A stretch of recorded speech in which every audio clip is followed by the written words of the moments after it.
এদিকে খুলনা প্রকৌশল ও প্রযুক্তি বিশ্ববিদ্যালয়ের শিক্ষার্থীদের দুই পক্ষের সংঘর্ষের ঘটনায় ঢাকা বিশ্ববিদ্যালয়ে পাল্টাপাল্টি প্রতিবাদ মিছিল ও সমাবেশ করেছে বৈষম্য বিরোধী ছাত্র আন্দোলন ও জাতীয়তাবাদী ছাত্রদল। মঙ্গলবার রাতে বৈষম্য বিরোধী ছাত্র আন্দোলনের আহ্বায়ক হাসনাত আবদুল্লাহর নেতৃত্বে প্রতিবাদ মিছিল বের করে শিক্ষার্থীরা। মিছিলটি বিশ্ববিদ্যালয়ের বিভিন্ন হল প্রদক্ষিণ করে আবার রাজু ভাস্কর্যে গিয়ে শেষ হয়। এ সময় তিনি বলেন, দেশ নতুন করে স্বাধীন হওয়ার পরও একটি পক্ষ আবারও টেন্ডারবাজি আর দখলবাজির রাজনীতিতে ফিরতে চায়, আর এ কারণেই শিক্ষার্থীদের উপর হামলা করা হয়েছে বলে। হামলার নিন্দা জানানোর পাশাপাশি জড়িতদের কঠোর শাস্তি দাবি করেন হাসনাত। একই সাথে আজ বুধবার দেশের সকল শিক্ষা প্রতিষ্ঠানে জুলাই অভ্যুত্থানে আওয়ামী ফ্যাসিবাদের হামলার ভিডিও ও কুয়েটে শিক্ষার্থীদের উপর হামলার ভিডিও চিত্র প্রদর্শন কর্মসূচি ঘোষণা করেন। এদিকে কুয়েটে হামলার নিন্দা জানিয়ে টিএসসি থেকে প্রতিবাদ মিছিল বের করে ছাত্রদল। মিছিলটি ভিসি চত্বরে গিয়ে শেষ হয়। যারা নিজেদের পরিচয় আড়াল করে রাজনীতি করছে তারাই এ হামলা করেছে বলে অভিযোগ করেন ছাত্রদল নেতারা।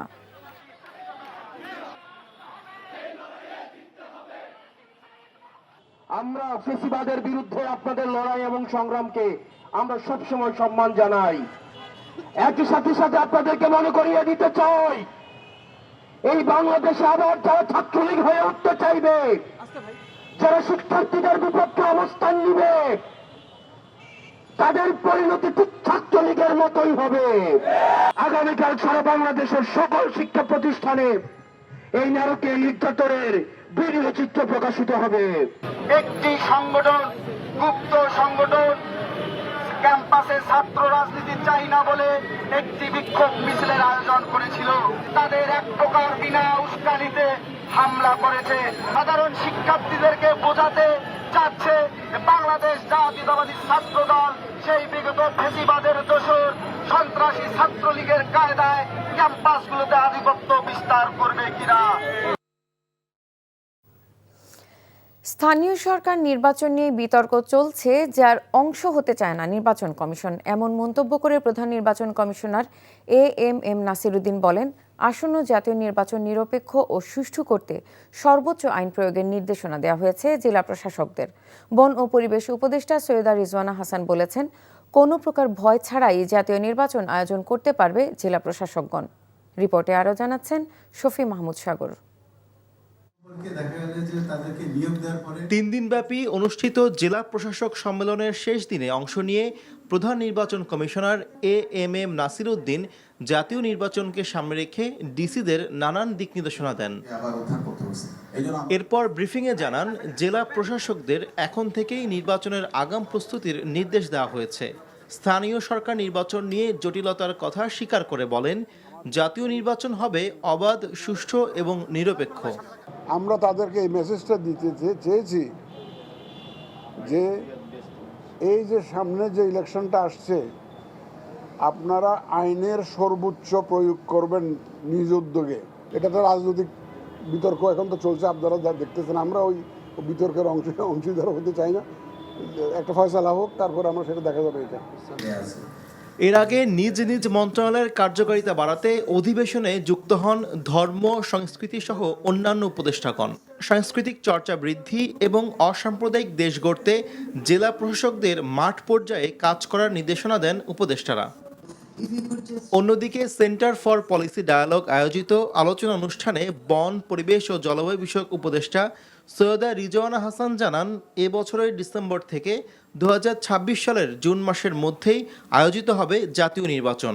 যেখানে নির্বাচনের প্রক্রিয়াটা শুরু হয়ে গেছে, সংস্কারের প্রক্রিয়াটা শুরু হয়ে গেছে, আমরা চাচ্ছি যত দ্রুত সম্ভব সংস্কারগুলো করে নির্বাচনটা দিতে। সেখানে একটা সময়সীমা বলা হয়েছে, আমি কেবল সেই সময়সীমাটাই রেফার করেছি। শফি মাহমুদ সাগর, এনটিভি নিউজ, ঢাকা। জাতীয় নির্বাচনের আগে স্থানীয় সরকার নির্বাচন হওয়া উচিত, তবে ঐক্যমত্য কমিশন এ বিষয়ে চূড়ান্ত সিদ্ধান্ত নেবে বলে জানিয়েছেন স্থানীয় সরকার উপদেষ্টা। বলেন, গণহত্যার সাথে জড়িত আওয়ামী লীগের কেউ নির্বাচন করতে পারবেন না, তবে অন্যরা ক্ষমা চেয়ে অংশ নিতে পারবেন। মঙ্গলবার জেলা প্রশাসক সম্মেলনে অংশ নিয়ে এসব বলেন উপদেষ্টা। বিগত আওয়ামী লীগ সরকার প্রশাসনের কর্মকর্তাদের মাধ্যমে জনগণের উপর নিপীড়ন করেছে বলে জানিয়েছেন আইন উপদেষ্টা। আর ডেভিল থাকা পর্যন্ত হান্ট অভিযান চলবে বলে জানিয়েছেন স্বরাষ্ট্র উপদেষ্টা। রিপোর্ট করছেন রোকন উদ্দিন। জেলা প্রশাসক সম্মেলনের শেষ দিনের অধিবেশন শুরু হয় মঙ্গলবার সকাল ৯টায়। প্রথম সেশনে অংশগ্রহণ শেষে প্রধান উপদেষ্টার বিশেষ সহকারী জানান, ৫ আগস্টের আগে পরে পুলিশের ৬,০০০ অস্ত্র লুট হয়েছে, তার মধ্যে এখনও ১৪০০ অস্ত্র ও ২.৫ লাখ গুলি উদ্ধার হয়নি। স্বৈরাচার এবং তাদের দোসররা বিভিন্ন জায়গায় সংগঠিত হচ্ছে এবং কর্মসূচি দিচ্ছে এবং তারা দেশকে একটা অরাজকতার দিকে নিয়ে যেতে পারে, সে ব্যাপারে তাদেরকে সজাগ থাকতে হবে। আমাদের যুব সমাজের জন্য একটা ইউনিভার্সাল মিলিটারি ট্রেনিংয়ের ব্যবস্থা করা যায় কিনা, যেখানে আমাদের যুব সমাজের যারা আছেন তারা মিলিটারি ট্রেনিং পেতে পারেন। পরে বিভিন্ন মন্ত্রণালয়ের সাথে আলাদা আলাদা সেশনে উঠে আসে দুর্নীতি কমানো, জনগণের প্রতি জেলা প্রশাসক সহ প্রশাসনের কর্মকর্তাদের দায়বদ্ধতা সহ নানান বিষয়। এত বড় রাষ্ট্রের একটা রিসোর্সকে গত ফ্যাসিস্ট রেজিম জনগণকে অত্যাচার করার জন্য, নিপীড়ন করার জন্য এবং তাদের অপকর্ম জায়েজ করার জন্য ব্যবহার করা হয়েছিল। আইনে যা আছে, নীতিমালায় যা আছে, সংবিধানে যা আছে সেটা মেনে চললে জনগণের সেবা আর কল্যাণ দেওয়া ছাড়া ওনাদের কোনো কাজই নাই। দুর্নীতির সমূলে বিনষ্ট না করতে পারলে দেশের অগ্রগতি হবে না। এটা হলো আমাদের সবচেয়ে বড় সমস্যা, হলো দুর্নীতি। এটা সব লেভেলে থেকে কমে আনতে হবে। শৃঙ্খলা উন্নতির জন্যই তো আমরা এই যে একটা অপারেশন চালাচ্ছি, ডেভিল হান্ট। যতদিন ডেভিলরা থাকবে। আর জাতীয় নির্বাচনের আগে স্থানীয় নির্বাচন হওয়া উচিত উল্লেখ করে নির্বাচনে গণহত্যার সাথে জড়িত আওয়ামী লীগের কেউ অংশ নিতে পারবেন না বলে জানান স্থানীয় সরকার উপদেষ্টা। আমি ব্যক্তিগতভাবে মনে করি অবশ্যই ভালো হয়, কারণ we have to run the country. আমরা তো করতে পারছি না। আর দেখা যায় একটা ভালো জাতীয় নির্বাচন আয়োজন করার ক্ষেত্রে স্থানীয় সরকারের যেই সংস্থাগুলো আছে তারা গুরুত্বপূর্ণ অবদান রাখতে পারে। যারা আওয়ামী লীগ করেছে কিন্তু কোনো প্রকার অন্যায় এবং গণহত্যা কিংবা অপরাধের সাথে যুক্ত নয়, তারা কেউ যদি নির্বাচন করে তাতেও কোনো বাধা নেই, কিন্তু কেউ যদি এই গণহত্যার সাথে জড়িত থাকে তাহলে তাকে কোনোভাবেই নির্বাচনে আসতে দেয় না। সরকারে থাকা যে কেউ রাজনীতিতে যুক্ত হতে চাইলে সরকার থেকে বেরিয়েই যুক্ত হবেন বলেও জানান সজীব ভুঁইয়া। Roknuddin, NTV news, Dhaka. সংস্কারের নামে নির্বাচন বিলম্বিত করার চেষ্টায় মানুষ অন্য কিছুর গন্ধ পাচ্ছে বলে মন্তব্য করেছেন বিএনপি মহাসচিব মির্জা ফখরুল ইসলাম আলমগীর। কারো ক্ষমতার খায়েশ থাকলে নতুন দলে যোগ দিয়ে ভোটের মাধ্যমে ক্ষমতায় আসার আহ্বান জানান। প্রয়োজনীয় সংস্কার শেষে দ্রুত নির্বাচন দেওয়ারও দাবি তার। সাইফুল ইসলাম সজলকে সাথে নিয়ে যশোর থেকে ইমরুল হাসানের রিপোর্ট। ক্যামেরায় ছিলেন ইউনুস আলী।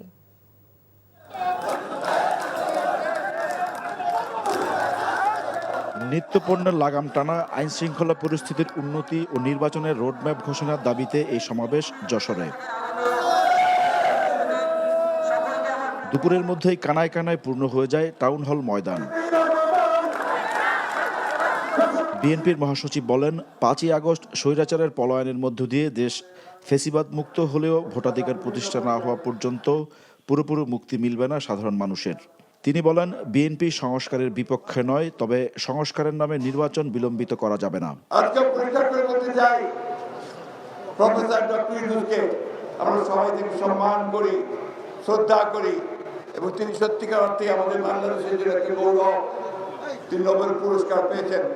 বিশ্বের সমস্ত নেতারা, অর্থনীতিবিদেরা, সংস্কারকরা তাকে অনেক সম্মান করে, শ্রদ্ধা করে। আমরাও সেই জন্যই আপনি যখন দায়িত্ব নিয়েছেন আমরা এইভাবে আশ্বস্ত হয়েছিলাম যে আপনি সত্যিকার অর্থেই সুবিবেচকের মতো অতি দ্রুত মানুষের অধিকার থেকে ফিরে দেওয়ার ব্যবস্থা করবেন। নির্বাচনের জন্য যতটুকু সংস্কার দরকার, যেখানে যেখানে পরিবর্তন আনা দরকার পরিবর্তন আনুন, আমরা সংস্কারের বিরুদ্ধে নেই, কিন্তু দ্রুত নির্বাচন দিন। উপদেষ্টাদের কারো কারো ক্ষমতায় থাকার ইচ্ছা আছে মন্তব্য করে পথ ছেড়ে তাদের ভোটের মাঠে নামার আহ্বান জানান মির্জা ফখরুল। ক্ষমতায় থাকতে চান, নির্বাচন করেন, ইস্তফা দেন, যে নির্বাচন করে পার্টি করে। আমরা স্বাগত জানাই। নতুন দল করবেন, আমরা খুব খুশি, কিন্তু সেই নতুন দল কিন্তু ক্ষমতায় বসে করা যাবে না। জাতীয় নির্বাচনের আগে স্থানীয় সরকার নির্বাচনের তীব্র বিরোধিতা করেন তিনি। বলেন, স্থানীয় নির্বাচনের মাধ্যমে রাজনীতিতে ফেরার সুযোগ পাবে ফ্যাসিবাদী শক্তি। যখনই এই নির্বাচনগুলোকে আগে করতে যাবেন, এলাকায় এলাকায়, পাড়ায় পাড়ায়, বিভিন্ন গ্রামে গ্রামে ওই আওয়ামী লীগের আবার মাথা চালাতে বলবে না, তারা আবার মেম্বার ইলেকশন করতে চাইবে না। কেন্দ্রীয় নেতাদের পাশাপাশি সমাবেশে বক্তব্য রাখেন স্থানীয় নেতারাও। চলতি বছরের মধ্যে জাতীয় নির্বাচন দেওয়ার দাবিতে ধীরে ধীরে সোচ্চার হচ্ছে বিএনপি। তারই অংশ হিসেবে জেলা পর্যায়ের এই সমাবেশ। দলের মহাসচিব ইঙ্গিত দিলেন, ভোটের সুনির্দিষ্ট রোডম্যাপ ঘোষণা দেওয়া না হলে সামনে আরো বড় কর্মসূচি নিয়ে মাঠে দেখা যাবে বিএনপিকে। Imrul Hasan, NTV news, Jessore. দ্রুত নিবন্ধন ও দাড়িপাল্লা প্রতীক ফিরিয়ে দেওয়ার দাবি জানিয়েছে জামায়াতে ইসলামী। একই সাথে ফ্যাসিবাদী সরকারের আমলে গ্রেফতারকৃত জামায়াত নেতা এটিএম আজহারুল ইসলামকে দ্রুত মুক্তির দাবি জানিয়েছে সংগঠনটি। মঙ্গলবার রাজধানীর পল্টনে বিক্ষোভ সমাবেশে এই দাবি জানান জামায়াতে ইসলামীর আমির ডাক্তার শফিকুর রহমান। বলেন, জামায়াতকে ফ্যাসিবাদের মতো চোখ রাঙিয়ে লাভ নেই, কথা বলতে হবে রাজনৈতিক ভাষায়। সমাবেশে বক্তারা অন্তর্বর্তী সরকারের 6 মাস পার হলেও কেন তাকে মুক্তি দেওয়া হয়নি সেই প্রশ্ন তোলেন। এ সময় অবিলম্বে মুক্তি না দিলে কঠোর আন্দোলনে নামা হবে বলে হুঁশিয়ারি দেন জামায়াত নেতারা। আজহারুল ইসলাম সাহেব কবে মুক্তি হবেন সুস্পষ্টভাবে জানতে চাই সরকারের কাছে।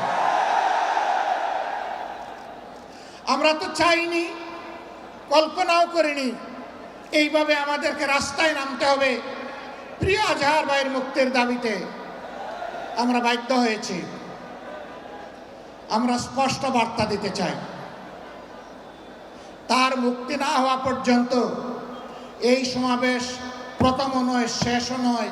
সমাবেশ, বিক্ষোভ, আন্দোলন অব্যাহত থাকবে।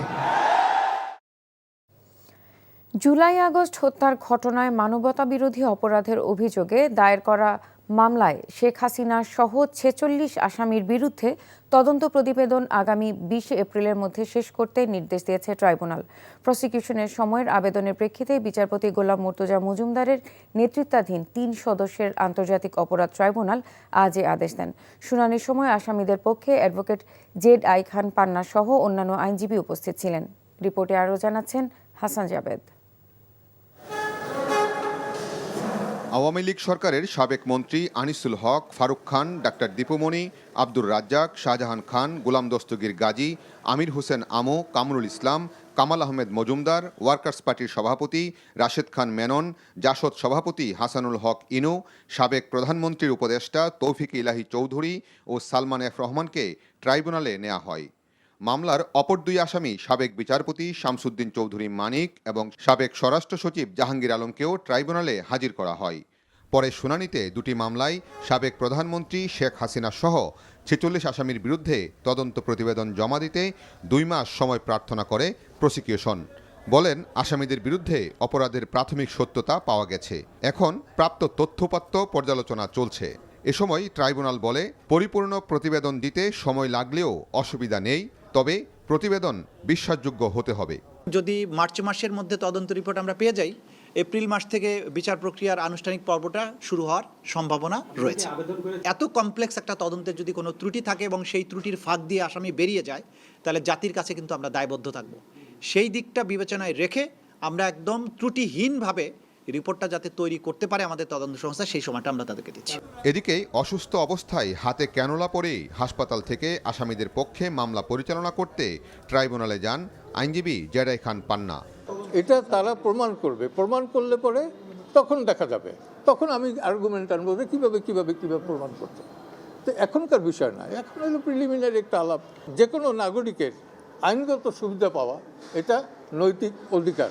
এছাড়া ঢাকা 7 আসনের সাবেক সংসদ সদস্য সুলাইমান সেলিমকে প্রসিকিউশনের আবেদনের প্রেক্ষিতে ট্রাইব্যুনালে হাজির করার নির্দেশ দেওয়া হয়েছে। Hasan Javed, NTV news, Dhaka. সাবেক সংসদ সদস্য মির্জা আজমের বাসায় অভিযান পরিচালনা করেছে আইনশৃঙ্খলা বাহিনী।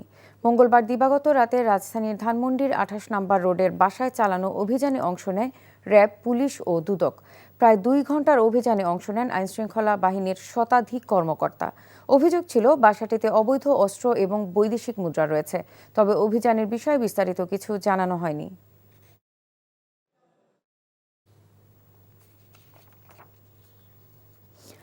যশোরে নিজের মালিকানাধীন বিনোদন কেন্দ্র শ্যামলছায়ায় প্রায় 4 ঘন্টা অবরুদ্ধ থাকার পর পুলিশের হাতে আটক হয়েছেন ঝিনাইদহ 3 আসনের সাবেক সংসদ সদস্য অবসরপ্রাপ্ত মেজর জেনারেল সালাউদ্দিন মিয়াজি। তিনি পতিত স্বৈরাচার শেখ হাসিনার সামরিক সচিব হিসাবেও এক সময় দায়িত্ব পালন করেছেন। মঙ্গলবার রাতে ওই বিনোদন কেন্দ্র থেকে তাকে যশোর ডিবি পুলিশের একটি গাড়িতে উঠে নিয়ে যাওয়া হয়।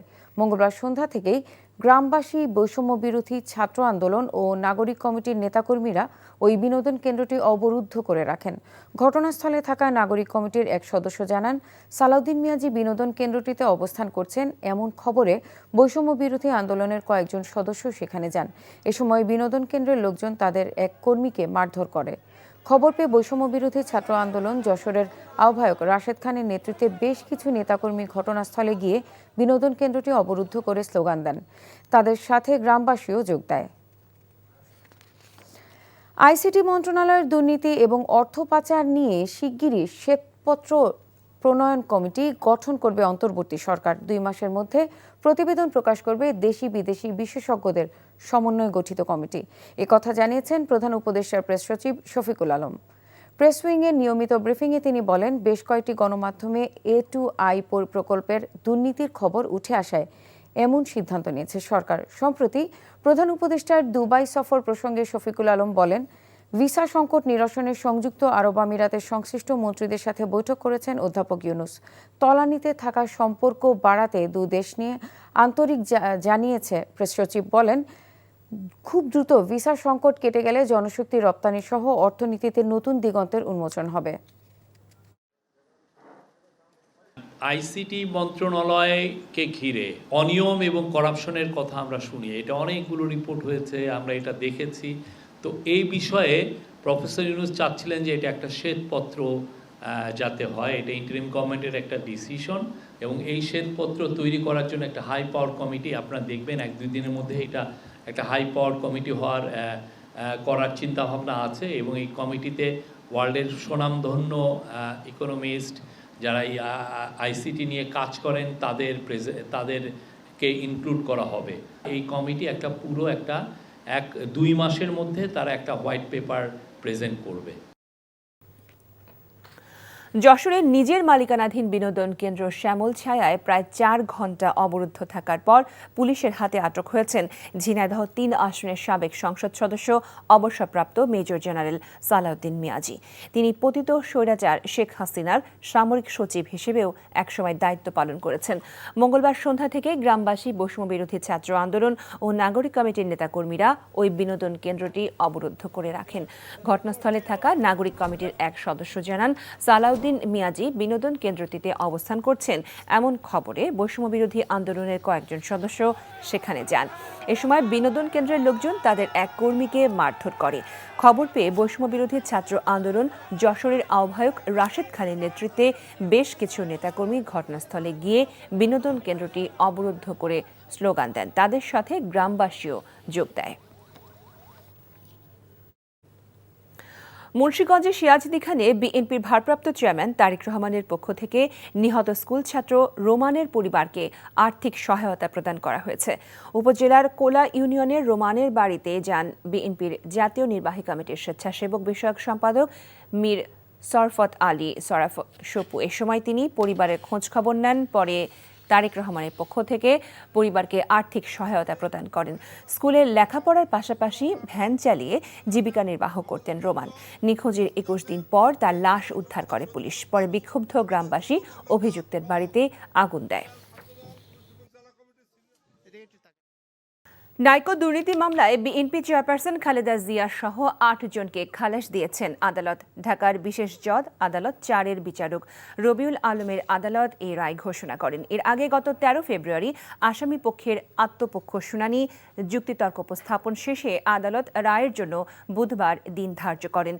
মামলার প্রধান আসামি খালেদা জিয়া চিকিৎসার জন্য দেশের বাইরে থাকায় আদালতে হাজির হতে পারেননি।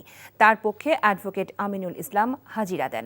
2007 সালে খালেদা জিয়ার বিরুদ্ধে নাইকো দুর্নীতি মামলাটি দায়ের করে দুদক। অভিযোগপত্রে বলা হয়, 2001 থেকে 2006 সালের মধ্যে সরকারে থাকাকালে খালেদা জিয়া সহ বেশ কয়েকজন ক্ষমতার অপব্যবহার করে কানাডার কোম্পানিটিকে অবৈধভাবে গ্যাস অনুসন্ধান ও উত্তোলনের সুবিধা পাইয়ে দেন।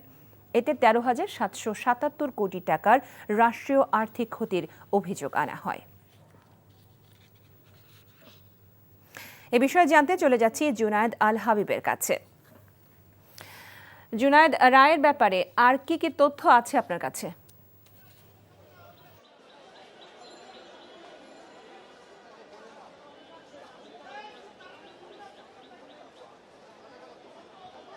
লোপা আসলে দীর্ঘ 17 বছরের আইনি লড়াইয়ের আজকে অবসান হলো এবং আদালত যে রায়টি দিয়েছেন ইতিমধ্যে আপনারা জেনে গেছেন যে এই মামলায় বেগম খালেদা জিয়া সহ যে 8 জন আসামি ছিলেন এই বা সব আসামিকে কিন্তু খালাস প্রদান করেছে আদালত। আমরা আসলে যখন রায় পড়ে শুনান বিচারক তখন কিন্তু আমরা মূলত এজলাস কক্ষে অবস্থান করছিলাম। সেই রায়ের পর্যবেক্ষণে বিচারক যেমনটা বলছিলেন যে মূলত আসলে রাজনৈতিকভাবে হয়রানি করার উদ্দেশ্যেই বেগম জিয়া সহ বাকি আসামিদেরকে এই মামলায় আসলে অন্তর্ভুক্ত করা হয়েছে এবং এই মামলায় একজন আসলে 164 জবানবন্দিও রয়েছে এবং আদালতের বিচারক সেই 164-এর বিষয়ে যেটি বলছেন যে মূলত যখন তিনি 164 করেছিলেন যে আসামি তাকে তার আগে কিন্তু 4 দিনের রিমান্ডে রাখা হয়েছিল এবং আদালত বলছেন যে রিমান্ডে নিয়ে নির্যাতনের মাধ্যমে আসলে তাকে দিয়ে 164 করানো হয়েছে।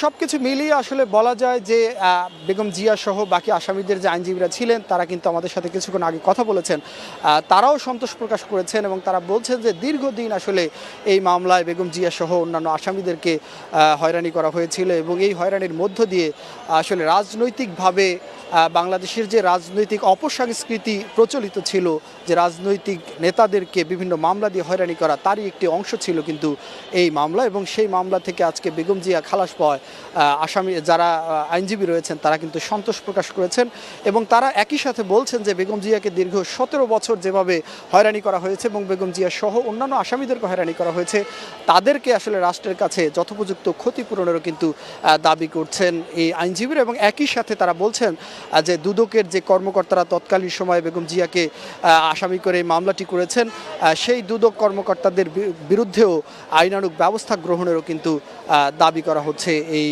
আইনজীবীদের পক্ষ থেকে। একই বিষয় আসলে লোপ আপনাকে বলে রাখি যে 2007 সালে মূলত এই মামলাটি করা হয়েছিল। কানাডার নাইকো কোম্পানিকে বাংলাদেশের তেল গ্যাস খনিজ সম্পদ উত্তোলনের বিষয়ে একটি চুক্তি করা হয়েছিল এবং সেই চুক্তির মাধ্যমে মূলত রাষ্ট্রের ব্যাপক ক্ষতি সাধন হয়েছে এই অভিযোগে নিয়ে মূলত মামলাটি করা হয়েছিল। কিন্তু আইনজীবীরা বলছেন যে এই চুক্তিটি মূলত শেখ হাসিনার আমলেই করা হয়েছিল। বেগম জিয়া উল্টো এই চুক্তিটি তিনি গ্রহণ করতে চাননি এবং তিনি তখন তার ক্ষমতাকালীন সময়ে তিনি কিন্তু এই চুক্তিটির বিষয়ে বিভিন্ন অভিযোগ উত্থাপন করেছেন। তারপরও আসলে উদ্দেশ্যমূলকভাবে তাকে হয়রানি করার জন্যই মূলত এই মামলায় তাকে আসামি করা হয়েছে এবং এই মামলায় এখন পর্যন্ত আজকে যে আসামিরা ছিলেন তাদের মধ্যে 5 জন কিন্তু এই আদালতে উপস্থিত ছিলেন, বাকি 3 জন উপস্থিত থাকতে পারেননি এবং এই মামলার আরও 3 জন আসামি ছিলেন যারা ইতিপূর্বে মৃত্যুবরণ করেছেন এবং তাদের নাম কিন্তু মামলা থেকে আগেই বাদ দেওয়া হয়েছিল। তো লোপাই ছিল এখন পর্যন্ত আমার কাছে এই মামলার সর্বশেষ খবর। জানছিলাম নাইকো দুর্নীতি মামলায় রায়ের খবর। বিএনপি চেয়ারপারসন বেগম খালেদা জিয়া এখন সুস্থ আছেন, শারীরিকভাবে স্থিতিশীল আছেন বলে জানিয়েছেন বিএনপি স্থায়ী কমিটির সদস্য AZM জাহিদ হোসেন। চিকিৎসকরা যখন মনে করবেন তিনি দেশে ফেরার মতো অবস্থায় আছেন তখনই বেগম খালেদা জিয়া দেশে ফিরবেন। দেশের মানুষের দোয়া, শত শত নেতা কর্মী যারা আছেন তাদের দোয়ায় উনি অনেক অনেক স্টেবল আছেন, ওনার শারীরিক অবস্থা এই মুহূর্তে স্থিতিশীল। যখন চিকিৎসকরা ওনাকে মনে করবেন যে উনি সুস্থ দেশে ফেরত যাওয়ার মতো, সে সময় ইনশাআল্লাহ উনি চলে যাবেন। ক্যাম্পাসগুলোতে ছাত্র সংসদ চালু থাকলেও কুয়েটে হামলার ঘটনা ঘটত না উল্লেখ করে দ্রুত সব ক্যাম্পাসে ছাত্র সংসদ নির্বাচন দেওয়ার আহ্বান জানিয়েছেন যুব ও ক্রীড়া উপদেষ্টা আসিফ মাহমুদ সজীব ভূঁইয়া। কুয়েটে হামলায় জড়িত সবার বিরুদ্ধে ব্যবস্থা নেওয়া হবে বলেও তিনি জানান। সকালে আদমজী ক্যান্টনমেন্ট কলেজে তারুণ্যের উৎসব উচ্ছ্বাসে তিনি এসব কথা বলেন। নূর হোসেনের রিপোর্ট। নতুন বাংলাদেশ গড়ার লক্ষ্যে শুরু হওয়া তারুণ্যের উৎসবের সমাপনী দিনে আদমজী ক্যান্টনমেন্ট কলেজে খেলাধুলা সহ বিভিন্ন প্রতিযোগিতায় বিজয়ী শিক্ষার্থীদের হাতে পুরস্কার তুলে দেন যুব ও ক্রীড়া উপদেষ্টা আসিফ মাহমুদ। এ সময় তরুণদের দেশ গঠনে এগিয়ে আসার আহ্বান জানান তিনি। যেই নতুন বাংলাদেশ বিনির্মাণের কথা আমরা বলছি, সেখানে আপনাদের সক্রিয় অংশগ্রহণ, আপনাদের সহযোগিতা এবং সমর্থন পাবো বলে আশাবাদ ব্যক্ত করছি। অনুষ্ঠান শেষে সমসাময়িক বিভিন্ন বিষয় নিয়ে সাংবাদিকদের সঙ্গে কথা বলেন উপদেষ্টা। কুয়েটে হামলার ঘটনায় জড়িতদের বিরুদ্ধে ব্যবস্থা নেওয়া হচ্ছে বলে জানান তিনি। বলেন, নির্বাচিত ছাত্র সংসদ থাকলে এই ধরনের ঘটনা এড়ানো যেত। বিশ্ববিদ্যালয়ে যারা প্রশাসন আছেন তাদের প্রতি আহ্বান থাকবে দ্রুত ছাত্র সংসদ নির্বাচন আয়োজন করার জন্য। আমি বিশ্বাস করি যদি ছাত্র সংসদ থাকতো, প্রকৃত নেতৃত্ব থাকতো, তাহলে কুয়েটে যে ধরনের ঘটনা ঘটেছে এ ধরনের ঘটনা ঘটতো না এবং সামনের সময়েও এ ধরনের ঘটনা এড়িয়ে যাওয়ার জন্য ছাত্র সংসদ নির্বাচনের মাধ্যমে ছাত্রদের প্রতিনিধিদের মাধ্যমে বিশ্ববিদ্যালয় পরিচালনা করা হতো। এ সময় আওয়ামী লীগের রাজনীতি এবং স্থানীয় সরকার নির্বাচন নিয়ে সাংবাদিকদের প্রশ্নের জবাব দেন উপদেষ্টা। আমরা শুধু নিষিদ্ধ না, আমরা মনে করি যে এই ধরনের একটি ফ্যাসিবাদী দল যারা নাজিদের মতো গণহত্যা চালিয়েছে তাদের বাংলাদেশ থেকে নির্মূল করা উচিত এবং সেটা করার জন্য শুধুমাত্র লিগ্যালি নিষিদ্ধ করা দিয়ে সমাধান নয়, অবশ্যই আইনি প্রক্রিয়ায় বিচারিক প্রক্রিয়ায় আওয়ামী লীগকে নিষিদ্ধ করা উচিত, স্থানীয় সরকার নির্বাচন আগে করার এবং স্থানীয় প্রশাসন পরিচালনার ক্ষেত্রে যথেষ্ট আপনারা দেখতে পাচ্ছেন যে স্থবিরতা আছে এবং বাংলাদেশের মানুষ তাদের যে প্রাত্যহিক সেবা সেগুলো পাচ্ছে না এবং সেগুলো নিশ্চিত করাটা এই সরকারের অন্যতম দায়িত্ব। আমরা দিন শেষে জনগণকে একটি কষ্টের মধ্য দিয়ে যেতে হচ্ছে, সেটা কোনো সরকারই চাইবে না। দেশের সামগ্রিক আইন শৃঙ্খলা পরিস্থিতির উন্নতি হচ্ছে জানিয়ে সংকট কাটাতে সবাইকে সহযোগিতা করার আহ্বান জানান এই উপদেষ্টা। Noor Hossain, NTV news, Dhaka. শরীয়তপুরের সখীপুরে ক্ষমতায় থাকাকালে মিথ্যা মামলা, জুলুম, নির্যাতন সহ নিজ এলাকায় বিভিন্ন মানুষের জমি দখল, জমি থেকে উচ্ছেদের অভিযোগ উঠেছে সাবেক পানি সম্পদ উপমন্ত্রী AKM ইনামুল হক শামীম ও তার স্বজনদের বিরুদ্ধে। স্থানীয়দের অভিযোগ, অপ্রয়োজনীয় প্রকল্প বানিয়ে নিজের পছন্দের ঠিকাদার দিয়ে কাজ করিয়ে সরকারি অর্থ অপচয় করেছেন তিনি। সখীপুরের একটি ডাকবাংলো মেরামতের নামে জেলা পরিষদ থেকে কোটি টাকা আত্মসাতের অভিযোগ পেয়েছে দুদক। শরীয়তপুর থেকে আব্দুল আজিজ শিশিরের রিপোর্ট। নড়িয়া সখীপুর নিয়ে গঠিত শরীয়তপুর 2 আসন। 2018 সালে রাতের ভোটের নির্বাচনে প্রথমবারের মতো সংসদ সদস্য হন ছাত্রলীগের সাবেক সভাপতি ও আওয়ামী লীগের সাবেক সাংগঠনিক সম্পাদক AKM এনামুল হক শামীম। প্রথমবার সংসদ সদস্য হয়েই পানি সম্পদ মন্ত্রণালয়ের উপমন্ত্রীর দায়িত্ব পালন করেন তিনি। তার পৈতৃক বাড়ি সখীপুরের চরভাগা গ্রামে। গত বছরের ছাত্র জনতার গণ অভ্যুত্থানের পর আর এলাকায় দেখা যায়নি শামীম ও তার পরিবারের কাউকে। এই অপকর্ম কইরা টাকা পয়সা লুটপাট কইরা তার চাচা সহ কায়েম পাক সহ খায় ফেলাইছে। এদিকে কোনো কাজকাম আমাদের এনে হয় না। এনামুল হক শামীম এবং কায়েম পাক, তার চাচা প্যানেল চেয়ারম্যান, শরীয়তপুর জেলা প্যানেল চেয়ারম্যান কায়েম পাক সহ তারা লুটপাটের রাজত্ব কায়েম করেছে। স্থানীয়রা জানায়, উপমন্ত্রী থাকাকালে শামীম ও তার লোকেরা জোর করে দখল করে নেন মানুষের জমি। প্রতিবাদ করলে পুলিশি নির্যাতন ও জেল জুলুমের ভয় দেখানো হতো। তারা আমাদেরকে ভয় দেখায়, হুমকি দিয়ে আমাদের এই জমিগুলো, এটা কৃষি জমি ছিল, এই কৃষি জমিগুলো তারা করে, ঠিক আছে, এখানে একটা গণকবরস্থানের নাম করে তারা জমি দখল করে। এই প্রকল্প থেকে লক্ষ লক্ষ টাকা মাটি বেচছে, মাটি বিক্রি করছে গ্রামে গ্রামে নিয়ে, কিন্তু প্রকল্পের নামে কোনো কিছুই হয় না। তারই সময় সখীপুর ডাকবাংলো মেরামতের নামে জেলা পরিষদের মাধ্যমে দফায় দফায় বরাদ্দ নিয়ে কোটি টাকা হাতিয়ে নেওয়ার প্রমাণ পেয়েছে দুদক। বিভিন্ন উন্নয়ন প্রকল্প এবং বিভিন্ন বরাদ্দের সুনির্দিষ্ট কিছু অভিযোগ আমরা পেয়েছি, সেগুলোর প্রত্যেকটা রেকর্ডপত্র পর্যালোচনা করা হয়েছে এবং আমরা এখন ফিল্ডে থেকেও এখন সেগুলো পরীক্ষা নিরীক্ষা করব। পরীক্ষা নিরীক্ষার পরে চূড়ান্তভাবে আমরা এর প্রতিবেদন কমিশনে প্লেস করব। শরীয়তপুরের পানি উন্নয়ন বোর্ডের মাধ্যমে অনেক প্রকল্প বাস্তবায়ন করেন এনামুল হক শামীম। প্রকল্পগুলো তার পছন্দের ঠিকাদারদের মাধ্যমে কাজ করিয়ে সরকারি টাকা আত্মসাতেরও অভিযোগ করেছেন স্থানীয়রা। NTV news desk.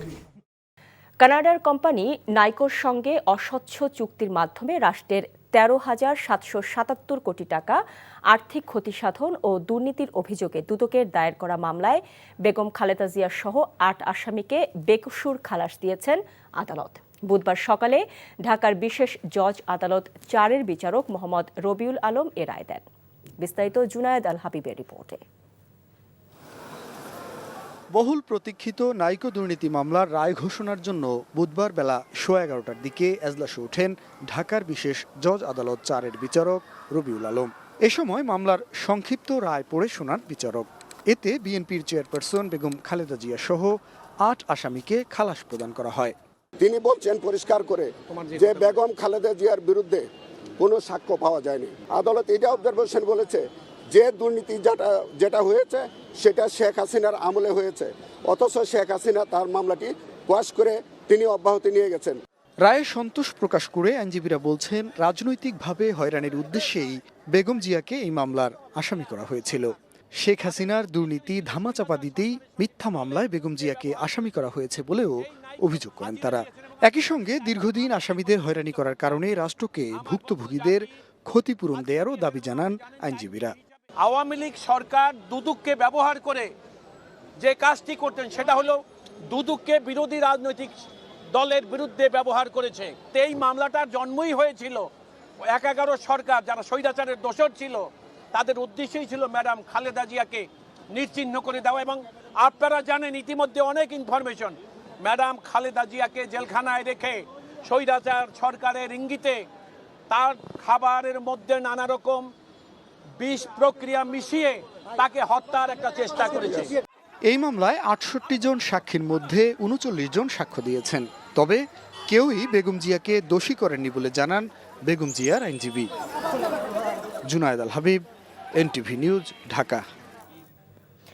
নির্বাচন বিষয়ে অন্তর্বর্তীকালীন সরকারের কার্যক্রম নিয়ে মানুষের সন্দেহ তৈরি হয়েছে বলে মন্তব্য করেছেন বিএনপি মহাসচিব মির্জা ফখরুল ইসলাম আলমগীর। রাজধানীর কৃষিবিদ মিলনায়তনে ঢাকা মহানগর ছাত্রদল সদস্য সংগ্রহ ফর্ম বিতরণ, সদস্য নবায়ন এবং গণ অভ্যুত্থান পরবর্তী বাংলাদেশে নতুন ধারার ছাত্র রাজনীতি শীর্ষক আলোচনা সভায় এমন মন্তব্য করেন তিনি। স্থানীয় সরকার উপদেষ্টা যিনি আছেন তিনি বলেছেন, ফ্যাসিস্টদের লোকেরা যদি কেউ মাপ চেয়ে নির্বাচনে অংশ নিতে চায় তাহলে তারা অংশ নিতে পারবে। এটা কি আপনারা মেনে নেবেন? তোমরা এটা মানবে? এর থেকে এটাই প্রমাণিত হয়েছে যে তারা এখন তাদের নিজেদের স্বার্থে ওই ফ্যাসিস্টদেরকেও তারা জায়গা দিতে চায়।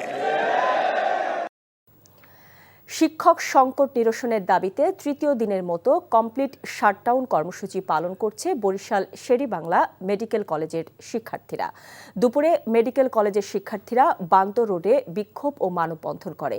এর আগে সোমবার শাটডাউন ঘোষণার পর থেকে কলেজের প্রশাসনিক ও ছাত্র শাখার কার্যক্রম বন্ধ রয়েছে। কলেজের প্রধান দুটি গেট তালাবদ্ধ রয়েছে এবং গেট দুটিতে শাটডাউন লেখা ব্যানার সাটিয়ে দেওয়া হয়েছে, ফলে বন্ধ রয়েছে একাডেমিক কার্যক্রম। আন্দোলনরত শিক্ষার্থীরা জানায়, কলেজে চলমান শিক্ষক সংকট নিরসনের দাবি না মানা পর্যন্ত তাদের এই আন্দোলন চলবে। তবে কলেজ প্রশাসন বলছে তারা বিষয়টি মন্ত্রণালয় সহ সংশ্লিষ্ট দপ্তরকে জানিয়েছেন। কর্তৃপক্ষ উদ্যোগ না নিলে মেডিকেল কলেজের শূন্য পদে শিক্ষক পদায়ন সম্ভব নয়।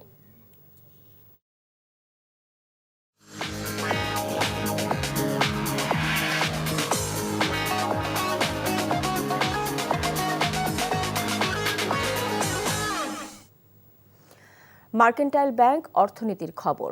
গেল 7.5 মাসে রিটার্ন জমা দিয়েছে 13,066টি কোম্পানি। গত 1 জুলাই থেকে 16 ফেব্রুয়ারি পর্যন্ত হিসাবের ভিত্তিতে জাতীয় রাজস্ব বোর্ড এনবিআর এ তথ্য জানিয়েছে। বর্তমানে নিবন্ধিত 2.5 লাখের বেশি প্রতিষ্ঠানের মধ্যে প্রতি বছর গড়ে 35 থেকে 40 হাজার কোম্পানি রিটার্ন জমা দেয়। সাধারণত 1 জুলাই থেকে 15 জানুয়ারি পর্যন্ত কোম্পানি করদাতাদের রিটার্ন জমা দেওয়ার নির্ধারিত সময়সীমা থাকলেও এবছর 2 দফায় এই সময় বাড়ানো হয়, যার ফলে 3,100 কোটি টাকা কর্পোরেট কর জমা পড়েছে।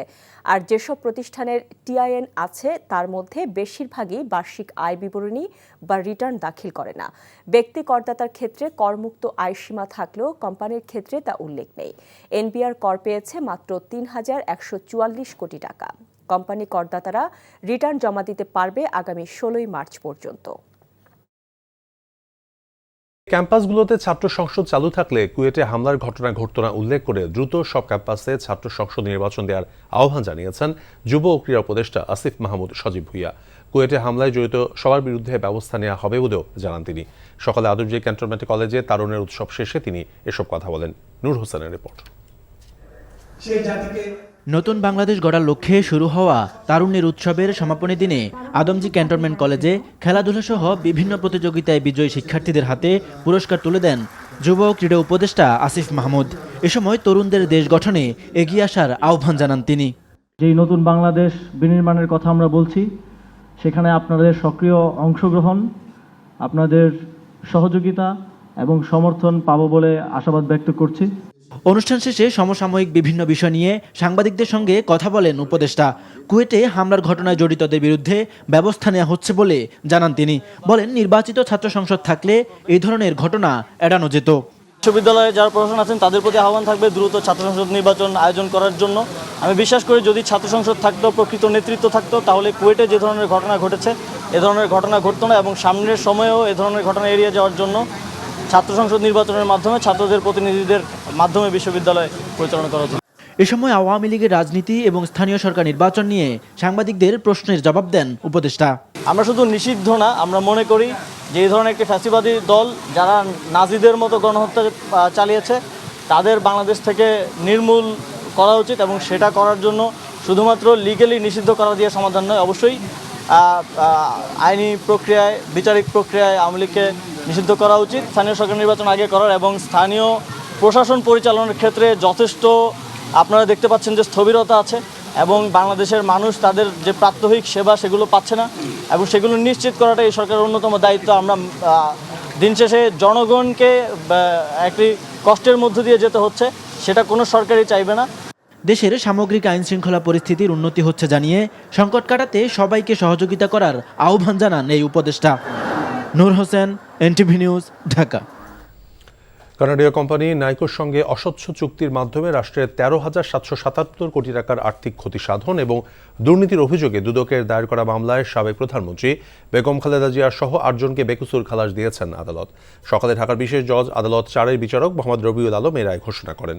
রাজনৈতিক হয়রানির উদ্দেশ্যে আসামিদের এই মামলায় জড়ানো হয়েছিল বলে রায়ের পর্যবেক্ষণে বলা হয়েছে। জুনায়েদ আল হাবিবের রিপোর্ট। বহুল প্রতীক্ষিত নাইকো দুর্নীতি মামলার রায় ঘোষণা উপলক্ষে বুধবার সকালেই আদালতে জড়ো হন আসামি পক্ষের আইনজীবীরা। এরপর বেলা 11:15টায় ইজলাসে ওঠেন ঢাকার বিশেষ জজ আদালতের বিচারক রবিউল আলম।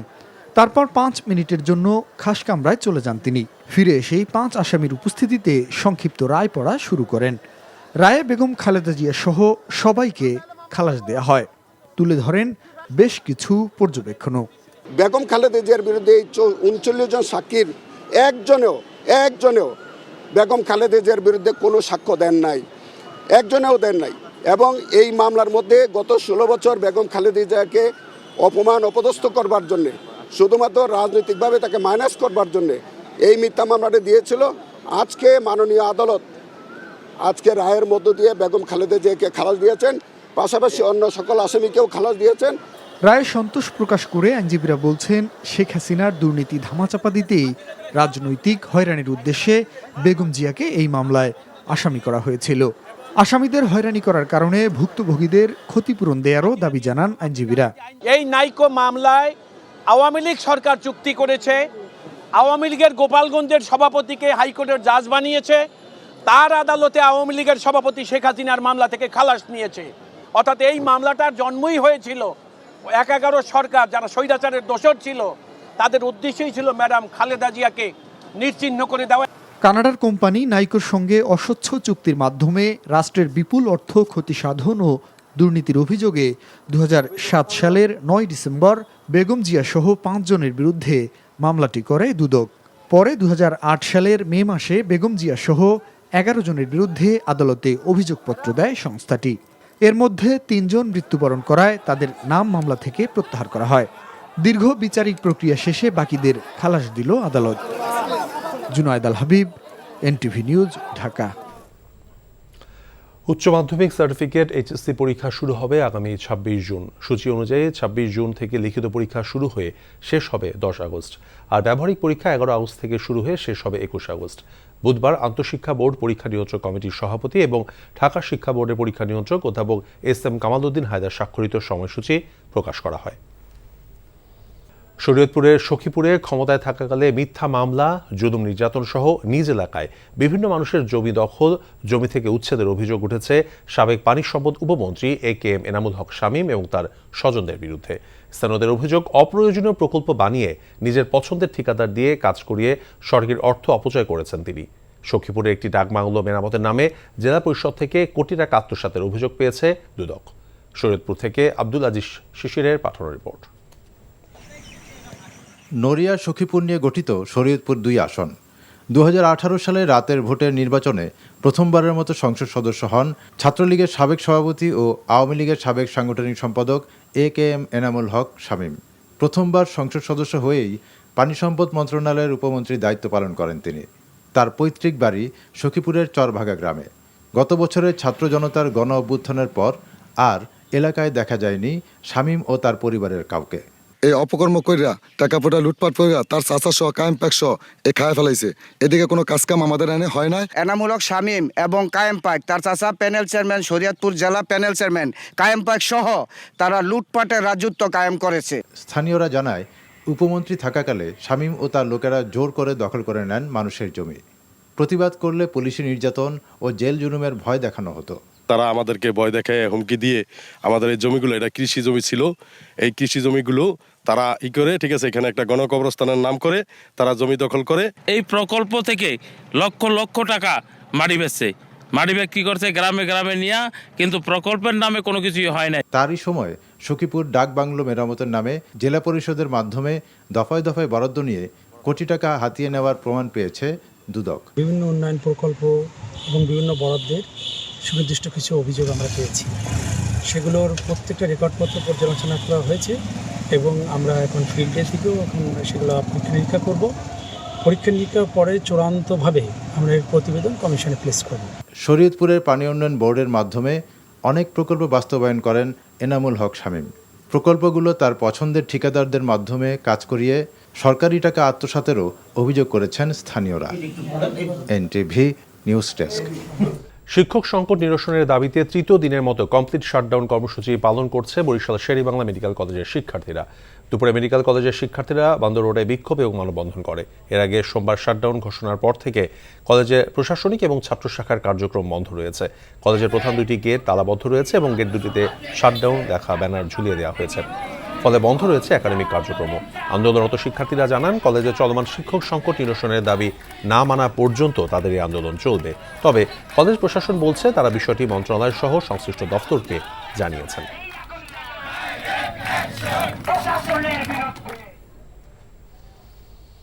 রমজানকে সামনে রেখে ভোগ্যপণ্যের দাম নিয়ন্ত্রণে রাখতে চট্টগ্রামের বাজারে অভিযান চালিয়েছে ভোক্তা অধিকার সংরক্ষণ অধিদপ্তর। এ সময় 6টি প্রতিষ্ঠানকে জরিমানা করা হয়। দুপুরে নগরীর কাজী দেউরি বাজারে অভিযান চালানো হয়। ভোক্তা অধিকার সংরক্ষণ অধিদপ্তরের উপপরিচালক ফয়জুল্লাহ জানান, বাজারে ভোজ্য তেলের কৃত্রিম সংকট তৈরি করে সাদের ডিপার্টমেন্টাল স্টোর নামের একটি দোকান পণ্যের গায়ে থাকা মূল্যের লেভেল মুছে দিয়ে বেশি দামে বিক্রি করছিল। তাই দোকানটিতে 6,000 টাকা এবং মূল্য তালিকা না থাকায় 4টি গরুর মাংসের দোকান সহ 6টি প্রতিষ্ঠানকে 20,000 টাকা জরিমানা করা হয়।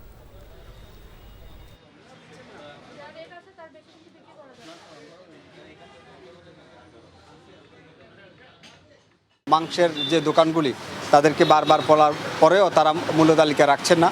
তো এটার জন্য আমরা 4টা প্রতিষ্ঠানকে 20,000 টাকা অর্থদণ্ড করেছি, 5,000 করে। আর এরপরে আমরা পুরো বাজারেই আমরা সতর্কতা করেছি যাতে কোনোভাবেই অস্বাভাবিক মূল্য বৃদ্ধির সাথে কেউ যুক্ত না হয়। ঝিনাইদহ 3 আসনের সাবেক সংসদ সদস্য অবসরপ্রাপ্ত মেজর জেনারেল সালাউদ্দিন মিয়াজিকে 2 দিনের রিমান্ডে নেওয়া হয়েছে। সকালে ঝিনাইদহ সিনিয়র জুডিশিয়াল ম্যাজিস্ট্রেট আদালতে হাজির করা হয়। 4 আগস্ট জেলা বিএনপির কার্যালয়ে অগ্নিসংযোগ, লুটপাট এবং ভাঙচুরের মামলায় সন্দেহভাজন হিসেবে গ্রেফতার দেখানো হয়েছে তাকে। মামলা তদন্তকারী ঝিনাইদহ থানার এসআই তরিকুল ইসলাম জিজ্ঞাসাবাদের জন্য রিমান্ডের আবেদন জানান। Senior judicial magistrate Mohammad Faruk Azam 2 দিনের রিমান্ড মঞ্জুর করেন। গত রাতে যশোর থেকে তাকে গ্রেফতার করে যৌথ বাহিনী। জামালপুরের শহীদ রাষ্ট্রপতি জিয়াউর রহমানের নেতৃত্বে বাংলাদেশের স্বাধীনতা যুদ্ধ হয়েছিল বলে মন্তব্য করেছেন বিএনপি চেয়ারপারসনের উপদেষ্টা কাউন্সিলের সদস্য মোহাম্মদ জহিরুল হক শাহজাদা মিয়া। দুপুরে শহরের স্টেশন রোডে দলীয় কার্যালয়ের সামনে নিত্য প্রয়োজনীয় পণ্যমূল্য সহনীয় রাখা, আইনশৃঙ্খলা পরিস্থিতির উন্নতি, নির্বাচনী রোডম্যাপ ঘোষণা, ফ্যাসিবাদীদের চক্রান্ত মোকাবেলা সহ বিভিন্ন দাবিতে আয়োজিত জনসভায় প্রধান অতিথির বক্তব্যে তিনি এসব কথা বলেন। বিএনপির 31 দফা মেনে দ্রুত নির্বাচনের দাবি জানান শাহজাদা মিয়া। সমাবেশে জেলা বিএনপির সভাপতি এবং সাধারণ সম্পাদক সহ জেলা বিএনপির নেতৃবৃন্দরা বক্তব্য রাখেন।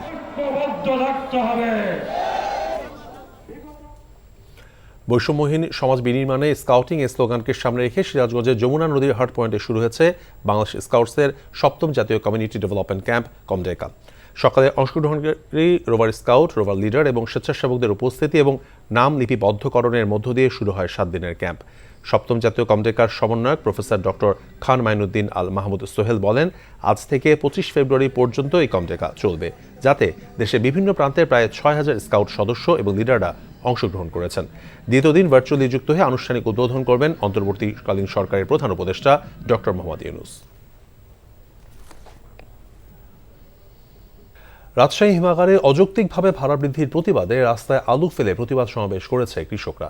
দুপুরে পবা উপজেলায় রাজশাহী নওগাঁ মহাসড়কে আলু ফেলে ভাড়া বাড়ানোর প্রতিবাদ করেন কৃষকরা। তাদের অভিযোগ, প্রতি কেজি আলু হিমাগারের সংরক্ষণের জন্য 4 টাকা ভাড়া দিতে হতো, এবার তা বাড়িয়ে 8 টাকা করেছে হিমাগারের মালিকরা। আলুর উৎপাদন খরচ দিয়ে আলু চাষিরা এখন লাভের মুখ দেখছেন না। অবিলম্বে আলু সংরক্ষণের ভাড়া না কমালে কঠোর আন্দোলনের হুমকি দেন কৃষকরা। এ সময় বিএনপি কেন্দ্রীয় কমিটির ত্রাণ ও পুনর্বাসন সহ সম্পাদক শফিকুল হক মিলন কৃষকদের দাবির সাথে একাত্মতা ঘোষণা করে আলু সংরক্ষণের ভাড়া কমানোর দাবি জানান। কক্সবাজারের টেকনাফে যৌথ বাহিনী অভিযান চালিয়ে 2 লাখ পিস ইয়াবা সহ 7 জন মাদক পাচারকারীকে আটক করেছে। দুপুরে লেফটেন্যান্ট কমান্ডার মোহাম্মদ সিয়ামুল হক জানান, গোপন সংবাদের ভিত্তিতে ভোরে কোস্টগার্ড এবং র্যাব নাফ নদী এবং বঙ্গোপসাগরের মোহনায় অভিযান চালায়। এ সময় সন্দেহজনক ইঞ্জিন চালিত নৌকাকে থামার সংকেত দিলে তা অমান্য করে নৌকাটি পালিয়ে যাওয়ার চেষ্টা করে। পরে ধাওয়া করে নাফ নদীর মোহনায় নৌকাটিকে আটক করতে সক্ষম হন তারা। আটককৃত নৌকাটিতে তল্লাশি চালিয়ে 2 লাখ পিস ইয়াবা সহ 7 জন মাদক পাচারকারীকে আটক করা হয়। While pronouncing the verdict acquitting Begum Khaleda Zia and 7 others in Nycograph case, the judge observed that the case was filed with the intent to politically harass the accused. Citing a lack of evidence, the Judge Robiul Alam of Dhaka Special Judges Court 4 delivered the verdict today, stating that the prosecution failed to substantiate the charges against the accused, leading to all of their acquittal. The main accused in the case, Khaleda Zia, could not appear in court as she is abroad for medical treatment. She was represented in court by her lawyer. The other accused who were out on bail were present in court. In this observation, the judge said a similar case was also filed against Sheikh Hasina, but the case was not continued as well. Meanwhile, BNP senior leader Dr. AZM Zahid Hussain has said the physical condition of Begum Khaleda Zia is stable now. She can return home when her physicians think so. দেশের মানুষের দোয়া, শত শত নেতা কর্মী যারা আছেন তাদের দোয়ায় উনি অনেক অনেক স্টেবল আছেন। ওনার শারীরিক অবস্থা এই মুহূর্তে স্থিতিশীল। যখন চিকিৎসকরা ওনাকে মনে করবেন যে উনি সুস্থ, দেশে ফেরত যাওয়ার মতো, সে সময় ইনশাআল্লাহ উনি চলে যাবেন। LGRD Youth and Sports Advisor Asif Mahmood said the fascist Awami League should not only be banned but completely eradicated for carrying out genocide. Speaking at a youth festival event at Adamji Cantonment College, he told reporters that the party must be eliminated both ideologically and politically through judicial prohibition. The mass uprising leader also said the attacks at Kuwait didn't occur if the student union elections would continue. The advisor urged the concerned authorities to hold the student union elections as soon as possible. বিশ্ববিদ্যালয়ে যারা প্রশাসন আছেন তাদের প্রতি আহ্বান থাকবে দ্রুত ছাত্র সংসদ নির্বাচন আয়োজন করার জন্য। আমি বিশ্বাস করি যদি ছাত্র সংসদ থাকতো, প্রকৃত নেতৃত্ব থাকতো, তাহলে কুয়েটে যে ধরনের ঘটনা ঘটেছে এ ধরনের ঘটনা ঘটতো না এবং সামনের সময়েও এ ধরনের ঘটনা এড়িয়ে যাওয়ার জন্য ছাত্র সংসদ নির্বাচনের মাধ্যমে ছাত্রদের প্রতিনিধিদের মাধ্যমে বিশ্ববিদ্যালয় পরিচালনা করা উচিত। আমরা শুধু নিষিদ্ধ না, আমরা মনে করি যে এই ধরনের একটি ফ্যাসিবাদী দল যারা নাজিদের মতো গণহত্যা চালিয়েছে তাদের বাংলাদেশ থেকে নির্মূল করা উচিত এবং সেটা করার জন্য শুধুমাত্র লিগ্যালি নিষিদ্ধ করা দিয়ে সমাধান নয়, অবশ্যই আইনি প্রক্রিয়ায়, বিচারিক প্রক্রিয়ায় আওয়ামী লীগকে নিষিদ্ধ করা উচিত। BNP Secretary General Mirza Fakhrul Islam Alamgir has expressed concerns that doubts are growing among people regarding the interim government's sincerity in holding the national election without unnecessary delays. Speaking at a discussion organized by the Jatiyotabadi Chhatra Dal at the Krishibid Institution in the capital today, he also alleged the students who once led the movement against the Awami League regime now appear to be giving space to fascists in order to protect their own interests.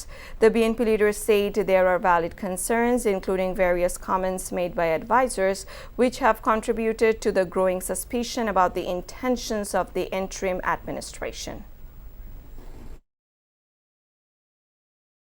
স্থানীয় সরকার উপদেষ্টা যিনি আছেন তিনি বলেছেন ফ্যাসিস্টদের লোকেরা যদি কেউ মাপ চেয়ে নির্বাচনে অংশ নিতে চায় তাহলে তারা অংশ নিতে পারবে। এটা কি আপনারা মেনে নেবেন? তোমরা এটা মানবে? এর থেকে এটাই প্রমাণিত হয়েছে যে তারা এখন তাদের নিজেদের স্বার্থে ওই ফ্যাসিস্টদেরকেও তারা জায়গা দিতে চায়। Before ending, let's have a look on the Crown Cement headlines once again. Khaleda Zia others acquitted in NICO case, litigation filed for political harassment, judge observes. ক্যাম্পাসগুলোতে ছাত্র সংসদ চালু থাকলে কুয়েটে হামলার মতো ঘটনা ঘটতো না উল্লেখ করে দ্রুত সব ক্যাম্পাসে ছাত্র সংসদ নির্বাচন দেওয়ার আহ্বান জানিয়েছেন যুব ও ক্রীড়া উপদেষ্টা আসিফ মাহমুদ সজীব ভুঁইয়া। বিচারের আগে আওয়ামী লীগের নির্বাচনে অংশ নেওয়ার সুযোগ নেই বলেও জানান তিনি। সকালে আদমজী ক্যান্টনমেন্ট কলেজে তারুণ্যের উৎসব শেষে তিনি এসব কথা বলেন। নূর হোসেনের রিপোর্ট। নতুন বাংলাদেশ গড়ার লক্ষ্যে শুরু হওয়া তারুণ্যের উৎসবের সমাপনী দিনে আদমজী ক্যান্টনমেন্ট কলেজে খেলাধুলা সহ বিভিন্ন প্রতিযোগিতায় বিজয়ী শিক্ষার্থীদের হাতে পুরস্কার তুলে দেন যুব ক্রীড়া উপদেষ্টা আসিফ মাহমুদ। এ সময় তরুণদের দেশ গঠনে এগিয়ে আসার আহ্বান জানান তিনি। যেই নতুন বাংলাদেশ বিনির্মাণের কথা আমরা বলছি, সেখানে আপনাদের সক্রিয় অংশগ্রহণ, আপনাদের সহযোগিতা এবং সমর্থন পাবো বলে আশাবাদ ব্যক্ত করছি।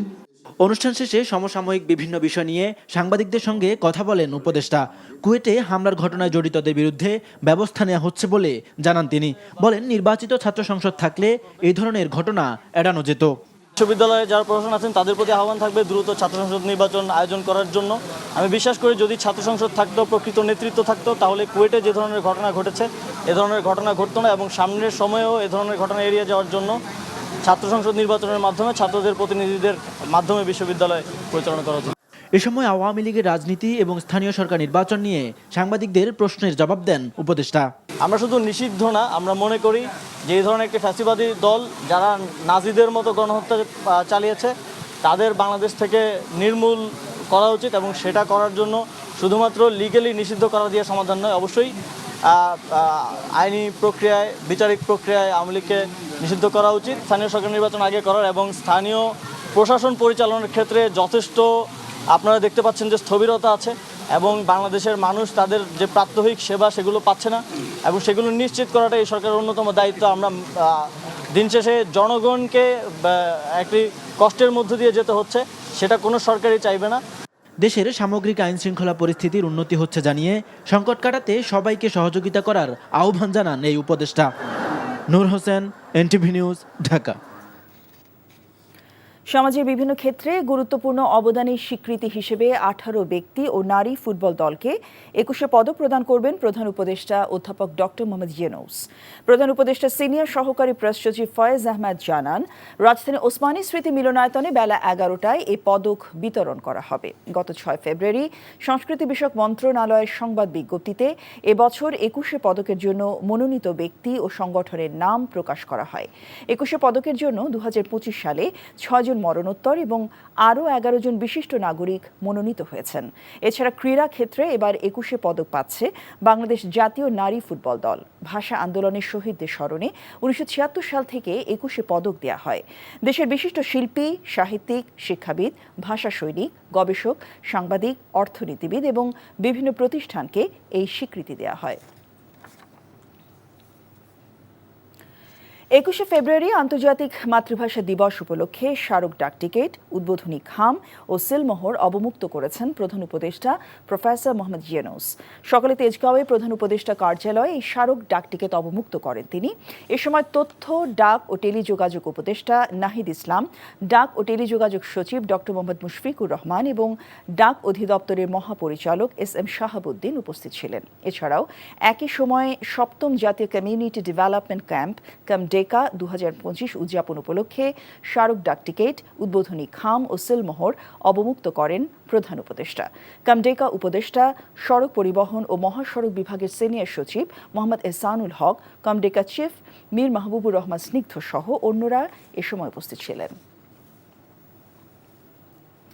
কেনাডিয় কোম্পানি নাইকোর সঙ্গে অস্বচ্ছ চুক্তির মাধ্যমে রাষ্ট্রের 13,777 কোটি টাকা আর্থিক ক্ষতি সাধন ও দুর্নীতির অভিযোগে দুদকের দায়ের করা মামলায় সাবেক প্রধানমন্ত্রী বেগম খালেদা জিয়া সহ 8 জনকে বেকসুর খালাস দিয়েছে আদালত। সকালে ঢাকার বিশেষ জজ আদালত 4-এর বিচারক মোহাম্মদ রবিউল আলম এ রায় ঘোষণা করেন।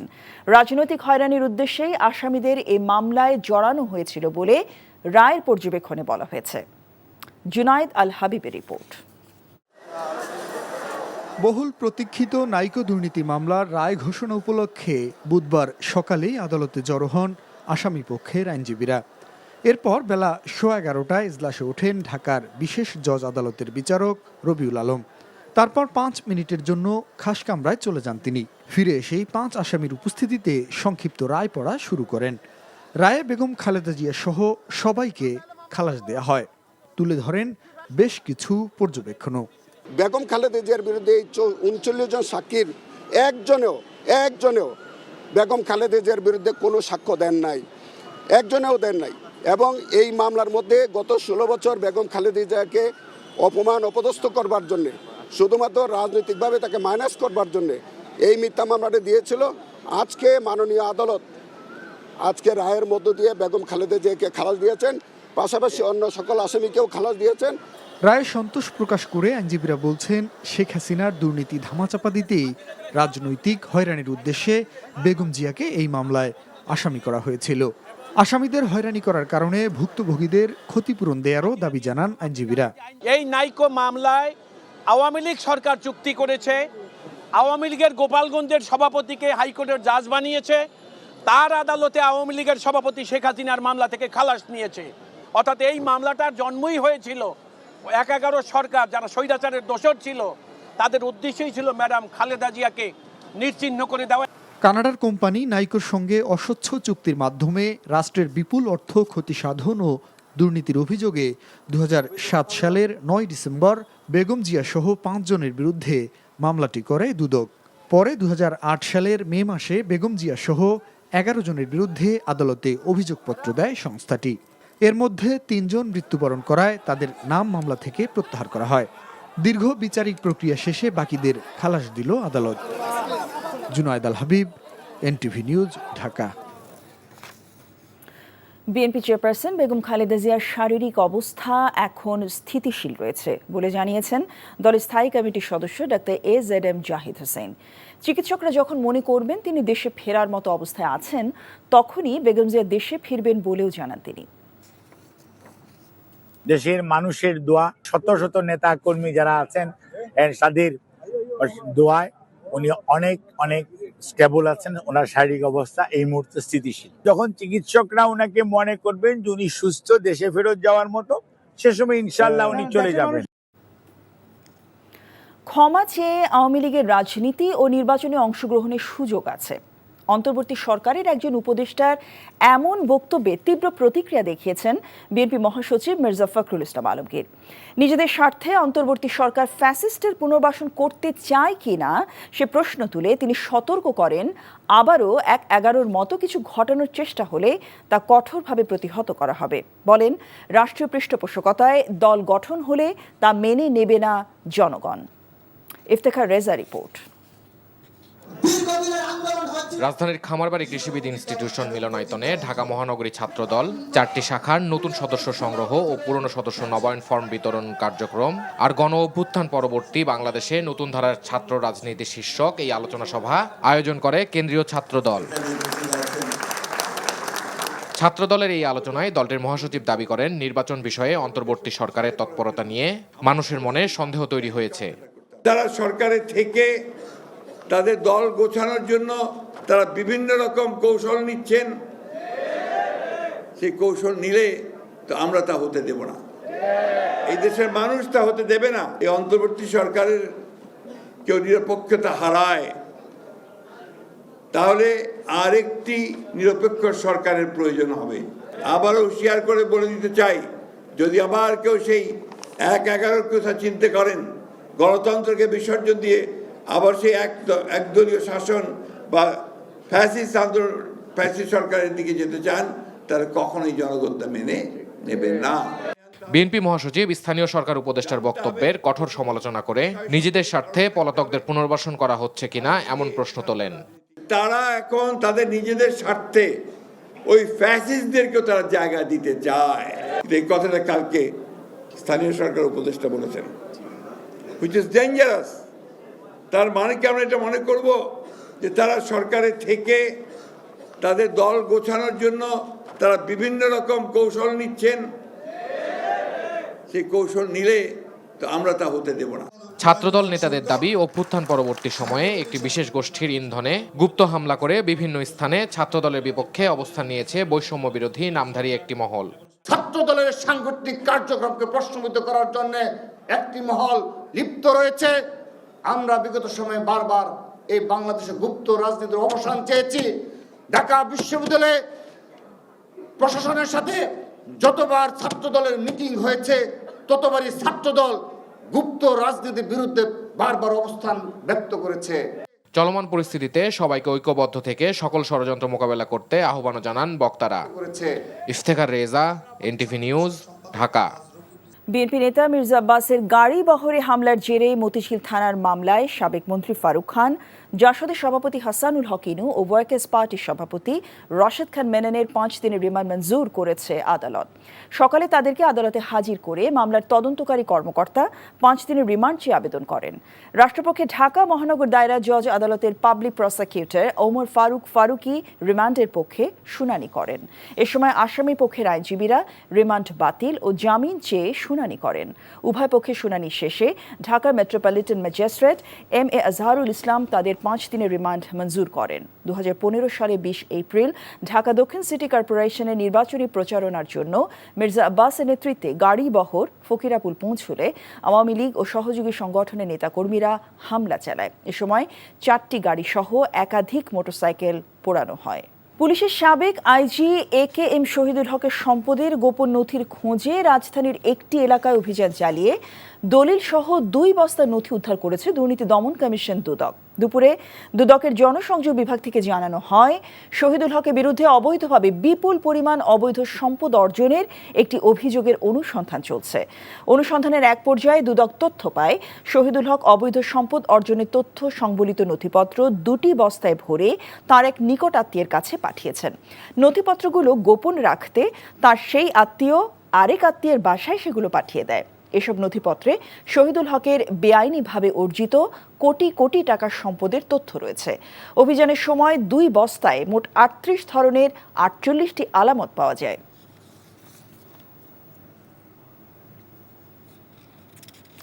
আগামী 26 জুন বাংলা প্রথম পত্র পরীক্ষা দিয়ে শুরু হবে চলতি বছরের এইচএসসি পরীক্ষা।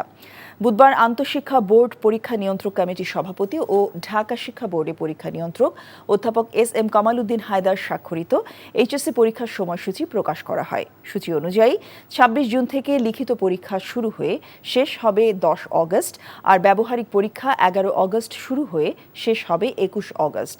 পরীক্ষার মাঝে কোনো বিরতি থাকবে না। শিক্ষক সংকট নিরসনের দাবিতে তৃতীয় দিনের মতো কমপ্লিট শাটডাউন কর্মসূচি পালন করছেন বরিশাল শের-ই-বাংলা মেডিকেল কলেজের শিক্ষার্থীরা। দুপুরে মেডিকেল কলেজের শিক্ষার্থীরা বান্দ রোডে বিক্ষোভ ও মানববন্ধন কর্মসূচি পালন করেন।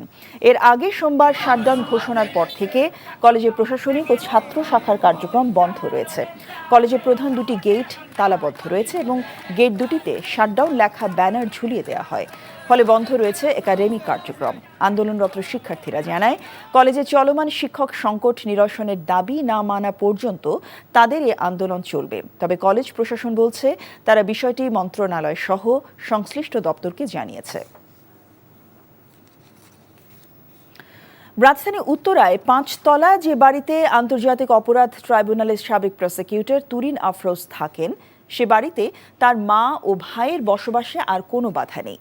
আজ সেই বাড়িতে তাদের বসবাস করা নিয়ে বিচারিক আদালতের দেয়া স্থিতাবস্থা বাতিল করে রায় দিয়েছেন বিচারপতি মোহাম্মদ সেলিমের হাইকোর্ট বেঞ্চ। উত্তরার 5 তলা সেই বাড়িতে 2002 সাল থেকে বসবাস করে আসছিলেন তুরিন আফরোজের মা শামসুন নাহার বেগম এবং তুরিনের ভাই শিশির আহমেদ শাহনওয়াজ। কিন্তু নিজের ক্ষমতা খাটিয়ে 2017 সালে মা ও ভাইকে বের করে দেন তুরিন আফরোজ।